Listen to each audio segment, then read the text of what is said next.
اس وقت درس حدیث شریف میں ہم قرآن و سنت کو مضبوطی سے پکڑنے کے حوالے سے جو احادیث کریمہ وارد ہیں،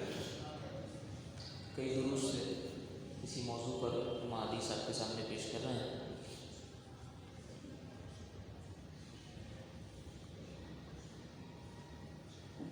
آج کی پہلی حدیث حضرت معاذ بن جبل رضی اللہ تعالیٰ عنہ سے مروی ہے۔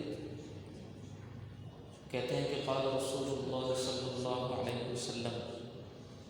اللہ کے رسول صلی اللہ تعالیٰ علیہ وآلہ وسلم نے ارشاد فرمایا، ان الشیطان ذئب الانسان کذئب الغنم، جیسے ریوڑ کا بکریوں کا ایک بھیڑیا ہوتا ہے، یعنی جیسے بکریوں کا ایک شکاری ہوتا ہے، ایک حملہ ہوتا ہے، ایسے ہی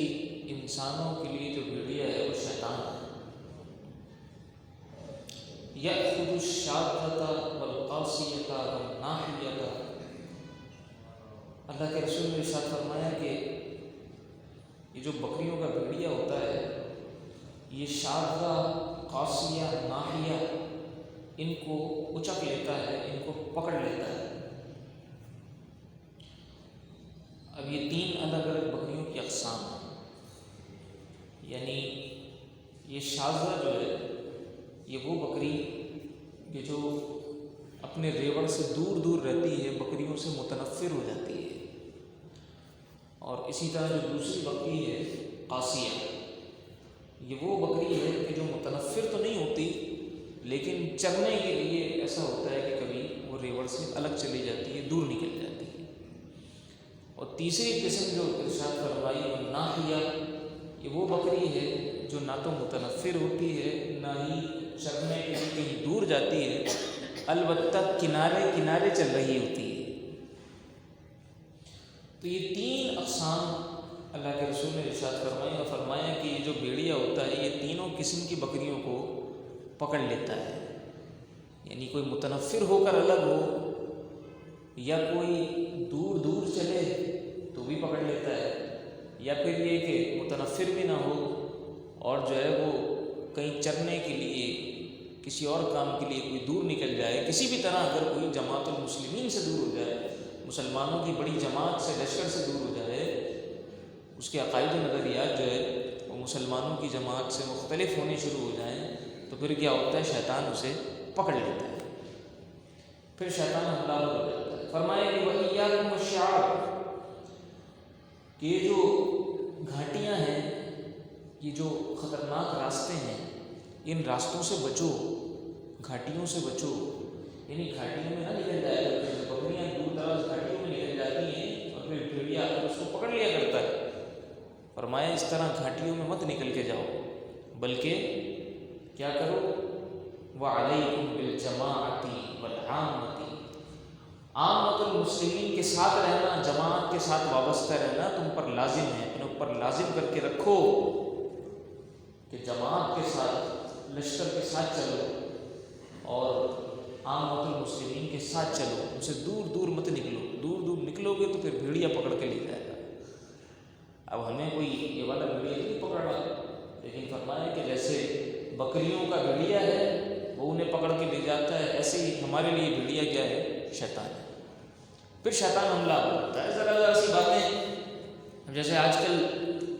سوشل میڈیا کا دور ہے، ہماری نوجوان نسل بڑی تیزی سے وہ تباہ ہو رہی ہے، ان کے ہاتھوں میں، سب کے ہاتھ میں اینڈرائڈ فون ہے، اور جو ہے ان کے عقائد، ان کے نظریات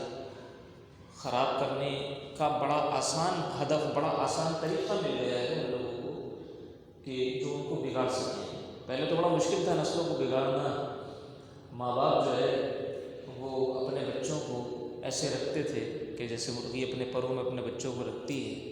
دیکھ بھال بھی کیا کرتے تھے، کہیں دور چلا جائے، زیادہ سے زیادہ کیا ہے کہ دوستوں میں چلا جائے تو اس کو دیکھ لو،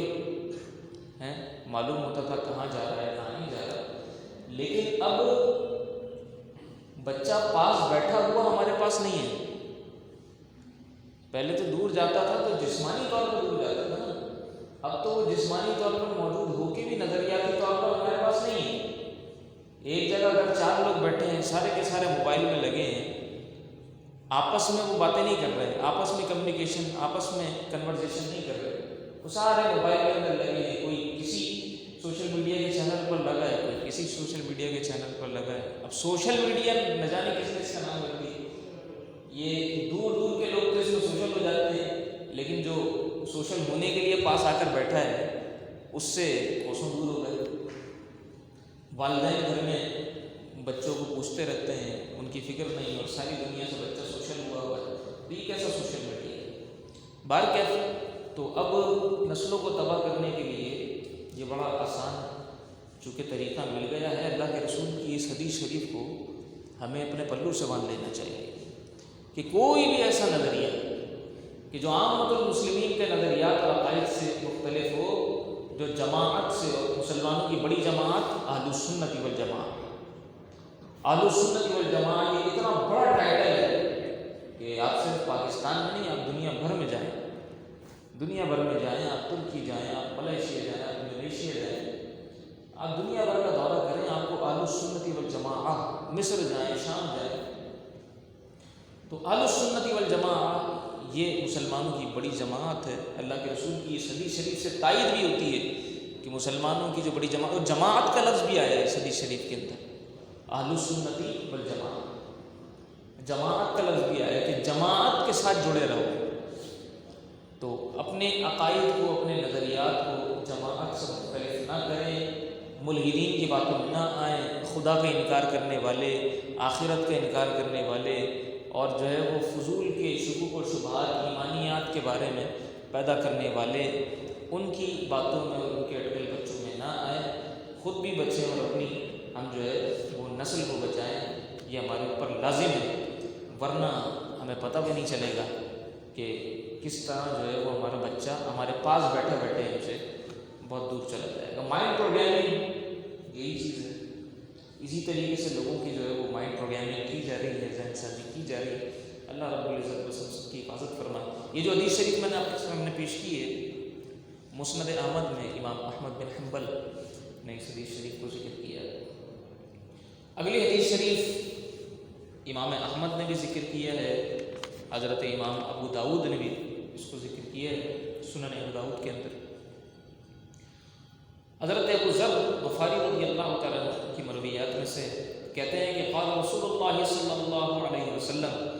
اللہ کے رسول نے ارشاد فرمایا، من فارق الجماعۃ شبرا، اب دیکھیں یہ حدیث شریف، اس میں مزید وضاحت ہوگی، من فارق الجماعۃ شبرا فقد خلع ربقۃ الاسلام من عنقہ، کہ جو بالشت بھر بھی، یعنی ذرا سا بھی اگر وہ جماعت سے دور چلا گیا تو یوں سمجھو کہ اس نے اسلام کی رسی کو اپنی گردن سے اتار دی۔ یعنی جماعت سے دور چل کے، چاہے وہ جیسے پچھلی حدیث شریف میں آیا تھا کہ وہ چاہے کنارے پر چل کے ہو، یا ناراض ہو کر انسان دور چلا جائے، یا کسی بھی طریقے سے اگر وہ اپنے لشکر سے اور جماعت سے متنفر ہو جائے تو پھر شیطان اسے پکڑ لے گا، اور یوں سمجھو کہ جیسے اس نے اسلام کی جو رسی اس کے گلے میں تھی، اسلام کا جو میڈل اس کے گلے پر ڈلا ہوا تھا، ایک شان، ایک بیج اس کے پاس تھا، وہ شان سمجھو کہ اس نے اتار کر ایک طرف رکھ دی، کیونکہ آہستہ آہستہ آہستہ آہستہ جب اس رو میں وہ بہتا ہے تو پھر وہ آگے کی طرف بہتا چلا جاتا ہے، الا یہ کہ اللہ رب العزت کا فضل ہو، اللہ کی رحمت ہو تو پھر وہ بچ جاتا ہے، وگرنہ اللہ کی رحمت کے بغیر اس سمندر میں جانے کے بعد انسان کا بچنا مشکل ہو جاتا ہے۔ بالکل ایسے ہی جیسے گزشتہ حدیث شریف کے اندر بکری سے اور ریوڑ سے مثال پیش کر کے اللہ کے رسول نے سمجھایا تھا، جو بکری کسی کھوٹے سے بندھی ہوتی ہے نا، وہ بکری بچی رہتی ہے۔ یعنی بکری یہ سمجھتی ہے کہ مجھے قید کر دیا جائے، کسی پرندے کو آپ بند کر دیں، طوطے کو آپ بند کر دیں پنجرے کے اندر، اب وہ یہ سمجھتا ہے کہ مجھے پنجرے کے اندر قید کر دیا گیا ہے، مجھے کھلنا چاہیے، مجھے کھولیں،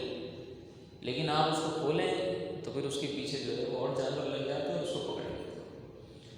بکری ہے جب تک وہ بندھی ہوئی ہے کوٹے سے، مالک کی نگہداشت میں، مالک اس کو دیکھ رہا ہے، کوئی موذی جانور کیڑا کچھ بھی آتا ہے تو اس کی حفاظت کرتا ہے، بارش ہوتی ہے، آندھی آتی ہے، وہ اس کی حفاظت کرتا ہے. لیکن جیسے ہی آپ اس کو آزاد چھوڑیں فوراً سے پھر جو ہے وہ اس کے اوپر شکاری حملہ آور ہو جاتے ہیں. تو جو اللہ رب العزت کی حدود و قیود کے ساتھ اپنے مالک کے فرامین کے ساتھ بندھا رہتا ہے، جڑا رہتا ہے، وہ شیطان کے حملوں سے بچا رہتا ہے. جو جیسے ہی اپنے آپ کو مالک کے فرامین سے اور قرآن و سنت کی تعلیمات سے دور کرتا ہے، ویسے ویسے اس کے اوپر شیطان حملہ آور ہونا شروع ہوتا ہے. اور ایک وقت وہ آتا ہے کہ شیطان کا جو پنجہ ہے وہ بہت مضبوط ہو جاتا ہے. صرف یہی نہیں کہ انسان فرائض چھوڑ کر نمازیں چھوڑ دیں تو ہی انسان گمراہ ہوگا. بعض اوقات چھوٹی چھوٹی باتوں کی وجہ سے بات بہت بڑھ جاتی ہے. بعض اوقات انسان سنن چھوڑتا ہے، مستحبات چھوڑتا ہے، اور پھر جو ہے وہ دل میں اس کو ہلکا جاننا شروع ہوتا ہے، آہستہ آہستہ پھر فرائض سے دور ہوتا ہے، پھر جو ہے وہ اللہ رب العزت سے ہی وہ دور ہو جاتا ہے. آپ دیکھیے نا حضرت عبداللہ بن سلام رضی اللہ تعالیٰ عنہ جو کہ توریت کے بہت بڑے عالم تھے، مسلمان ہوئے. وہ شخصیت ہے، وہ صحابی ہیں کہ بنی اسرائیل میں جو ہے وہ توریت کے یہ بہت بڑے عالم تھے. اچھا، اللہ کے رسول نے جب اعلان نبوت فرمایا تو انہوں نے کہا کہ چلو ابھی دیکھیں ہم آخری رسول جنہوں نے اعلان نبوت فرمایا. اب توریت کے چونکہ عالم تھے، نشانیاں ان کو معلوم تھیں، انہوں نے کوئی معجزہ طلب نہیں کیا. انہوں نے حاضر ہو کر جو ہے وہ کوئی بات نہیں کی، بس انہوں نے اللہ کے رسول کا چہرہ دیکھا ہے اور چہرہ دیکھ کر کہنے لگے کہ ھذا الوجہ لیس بوجہ کذاب، اتنا خوبصورت چہرہ کسی جھوٹے شخص کا چہرہ ہو ہی نہیں سکتا. ٹھیک، تو اللہ کے رسول کا چہرہ دیکھ کر ہی جو شخصیت ایمان لے آئی وہ حضرت عبداللہ بن سلام توریت کے بہت بڑے عالم تھے. اب چونکہ وہ لوگ جو تھے وہ اونٹ کے گوشت سے پرہیز کیا کرتے تھے، اگرچہ انہوں نے خود اپنے اوپر یہ پابندیاں عائد کی تھیں، لیکن وہ اونٹ کے گوشت کھانے کی چونکہ عادت نہیں تھی اپنے اس دور میں، تو اونٹ کے گوشت سے انہوں نے پرہیز کرنا شروع کیے. اللہ رب العزت کا حکم نازل ہوا، ادخلوا فی السلم کافہ، کہ جب اسلام لائے ہو تو پھر اسلام میں پورے داخل ہو جاؤ. ولا تتبعوا خطوات الشیطان، شیطان کے نقش قدم کی پیروی مت کرو. یعنی جب اسلام کو تم نے حق مان لیا ہے تو پھر اس کی ساری تعلیمات کو حق مانو. اونٹ کا گوشت جب حلال ہے تو کھاؤ، جو چیز حلال ہے اس سے استفادہ کرو. اس سے کیوں اپنے آپ کو بچاتے ہو اور اپنے اوپر پابندیاں تم لگاتے ہو. حضرت مالک ابن انس رضی اللہ تعالیٰ عنہ، آپ کی روایت ہے موطا کے اندر، موطا امام مالک روایت مذکور ہے. قال رسول اللہ صلی اللہ تعالیٰ علیہ وسلم، اللہ کے رسول صلی اللہ تعالیٰ علیہ وآلہ وسلم نے ارشاد فرمایا، ترکت فیکم امرین، دو چیزیں میں نے تمہارے درمیان چھوڑی ہیں، لن تضلوا ما تمسکتم بہما، جب تک تم ان کو مضبوطی سے پکڑ کر رکھو گے تم گمراہ نہ ہوگے. وہ دو چیزیں کون سی ہیں؟ فرمایا کتاب اللہ و سنت رسول، ایک کتاب اللہ اور ایک رسول اللہ صلی اللہ علیہ وسلم کی سنت. یہ دو چیزیں اللہ کے رسول نے ارشاد فرمایا کہ یہ ایسی میں نے تمہارے درمیان چھوڑی ہیں کہ انہیں پکڑ کر رکھو گے تو کبھی گمراہ نہ ہوگے. اب کتاب اللہ ہے قرآن کریم اور رسول اللہ صلی اللہ علیہ وسلم کی سنت. اب دیکھیں ہمیں سنت پر عمل کرنے کا پابند بنایا گیا ہے. سنت پر، سنت سے مراد وہ احادیث کریمہ کہ جن کو رسول اللہ نے ہمارے لیے جاری فرمایا ہے، جن پر ہمیں عمل کرنا ہے. ٹھیک، تو ہم سنت کے پابند ہیں، اسی لیے ہم اہل سنت ہیں. اہل سنت کا مطلب سنت کی پابندی کرنے والے، یہ سنت کی پابندی کو سمجھنے والے. ٹھیک، تو فرمایا کہ جب تک ان دو چیزوں سے جڑے رہو گے، اب رسول اللہ صلی اللہ علیہ وسلم کے فرامین ہوں یا قرآن کریم ہو، یہ دونوں ہی یعنی قرآن کریم لفظی اور معنوی دونوں اعتبار سے، اور حضور علیہ الصلوۃ والسلام کے فرامین معنوی اعتبار سے منزل من اللہ ہی ہوتے ہیں، اللہ رب العزت کی طرف سے ہی نازل شدہ اور عطا کردہ ہوتے ہیں. جو قرآن کریم کی آیت ہے کہ وما ينطق عن الهوى ان هو الا وحی یوحی، کہ یہ تو اپنی خواہش سے کچھ کہتے ہی نہیں، یہ تو وہ کہتے ہیں کہ جو ان پر اللہ کی جانب سے وحی کیا جاتا ہے۔ اب سوال یہ ہوتا ہے کہ جو یہ کہہ رہے ہیں وہ بھی وحی ہے، یعنی ان کی احادیث بھی وحی ہیں اور جو قرآن کریم اللہ کا کلام وہ بھی وحی ہے، ٹھیک؟ تو ان دونوں وحی کے درمیان فرق کیا جاتا ہے، ایک ہوتی ہے وحی مطلوع اور ایک ہوتی ہے وحی غیر مطلوع، یعنی وہ وحی جس کی ہم نماز میں تلاوت کرتے ہیں اور وہ وحی جس کی ہم نماز میں تلاوت نہیں کرتے۔ جس کی تلاوت نہیں کرتے وہ حدیث ہے، اور جس کی تلاوت کرتے ہیں وہ قرآن۔ قرآن جو ہے وہ لفظ بھی اور اس کا معنی بھی